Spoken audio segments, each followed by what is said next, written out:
Hello everyone, in this video we are going to do class 10 chapter number 6 life process most important question. So first we are going to talk about the 1 mark questions. In the first question we have seen amoeba shows following kind of nutrition. तो amoeba में कौन सा type of nutrition होता है हमने देखा है. amoeba show करता है holozoic mode of nutrition. Like इसका ये जो होता है ना, ये सूडोपोडिया होते हैं और यहाँ पर जैसे उसका वो है फूड है तो उसे डायरेक्टली इंगल्फ कर लेता है और इसके अंदर ही हो जाती है. इसकी डाइजेशन एसिमुलेशन वगैरह सब कुछ इसके अंदर ही हो जाती है. तो अमीबा कौन सा दिखाता है? होलोजोइक मोड ऑफ न्यूट्रिशन दिखाता है. So in the next question we have seen that the process by which blood is cleared of metabolic waste in case of kidney failure. तो किडनी फेलियर में कौन सा ब्लड कैसे clear होता है? Dialysis के थ्रू क्लियर होता है. एक सेकेंड.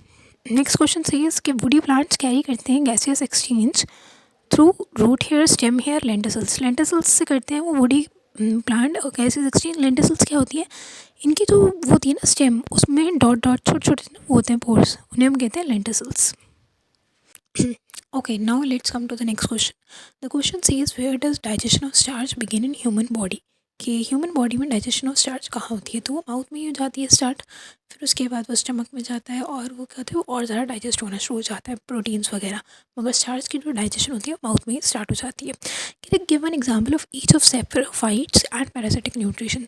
तो पैरासिटिक मोड ऑफ न्यूट्रिशन वो होता है जहाँ पर क्या है एक का फ़ायदा हो रहा होता है और एक का नुकसान हो रहा होता है. जैसे कि लाइस इन ह्यूमन्स, जो ह्यूमन्स में लाइस हो जाती है या फिर टिक्स हो जाते हैं डॉग में, उसे कहते हैं पैरासिटिक मोड ऑफ न्यूट्रिशन, जैसे कि प्लाज्मोडियम हो गया.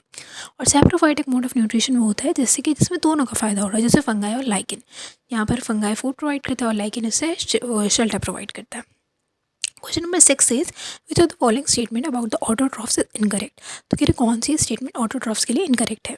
They store carbohydrate in the form of starch. ये सही है कि वो कार्बोहाइड्रेट स्टोर करते हैं स्टार्च की फॉर्म में. They constitute the first trophic level of food chain. ये भी सही है. They convert CO2 and water into carbohydrate in the absence of sunlight. No, absence में नहीं करते, वो प्रेजेंस में करते हैं सनलाइट के. तो ये वाली स्टेटमेंट इनकरेक्ट हो गई इसकी. Now let's get to the next question which says which of these is not a part of small intestine. तो ड्यूडेनम भी होता है, जेजनम भी होता है और इलम भी होता है. रेक्टम नहीं होता है. रेक्टम वो होता है जहाँ पर हम अपने फेसेस को स्टोर करते हैं. तो रेक्टम किसे कहते हैं? जहाँ पर आप अपने फेसेस को स्टोर करते हैं उसे क्या कहते हैं? हम रेक्टम. ओके. तो क्वेश्चन नंबर 8 क्या कह रहा है during contraction of heart what prevent back flow of blood. तो बैक फ्लो ऑफ ब्लड की कौन प्रिवेंट करता है, मतलब कौन ब्लड को बैक फ्लो में आने से रोकता है कॉन्ट्रैक्शन के टाइम पे? तो वो होती है वॉल्व्स होती हैं हार्ट की, तो वही रोकती है. Name excretory organ in amoeba and earthworm. Amoeba में तो क्या होता है? सेल मेम्ब्रेन होता है. अमीबा के पास तो कुछ होता ही नहीं है, सिर्फ अंदर का बॉडी होता है और बाहर की सेल मेम्ब्रेन होती है.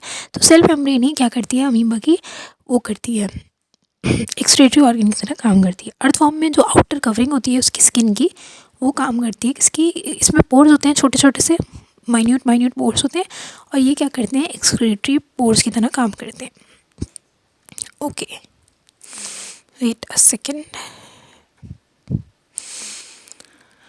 Next question says name the plant tissue through which water and minerals are transported in plants. कह रहे हैं ऐसा कौन सा प्लांट टिश्यू है जिससे क्या होता है? वाटर और मिनरल ट्रांसपोर्ट होते हैं प्लांट्स में. तो हम सबको पता है वो कौन सा है? जाइलम है. कौन सा है वो? जाइलम.